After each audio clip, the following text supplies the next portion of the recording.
হে hello everyone. তো আগের পার্টে তোমরা দেখেছো বার্থডের জন্য রেডি হয়ে গিয়েছিলাম। তো এই পার্টে তোমাদের সাথে শেয়ার করব যে ওখানে গিয়ে আমরা কি কি করলাম। তো দেখো, কথা বলতে বলতে রেস্টুরেন্টের মধ্যে আমরা ঢুকেও পড়েছি। এখানে আগের থেকে একটা আঙ্কেল ছিল, আর এটা হচ্ছে অ্যাম্বিয়েন্সটা কি দারুণ, তাই না?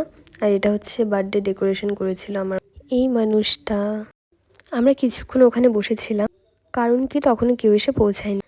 আর কিছুক্ষণ অপেক্ষা করার পরে সবাই চলে এলো, মা, কাকিমুনি, সব কাকু সবাই চলে এলো। আর এখানে আমিও বসে পড়লাম কেক কাটার জন্য। পাশে আছে ভাই আর বোনও। এই মোমেন্টটা না বেস্ট ছিল। সুইজারল্যান্ড গাই, সুইজারল্যান্ড।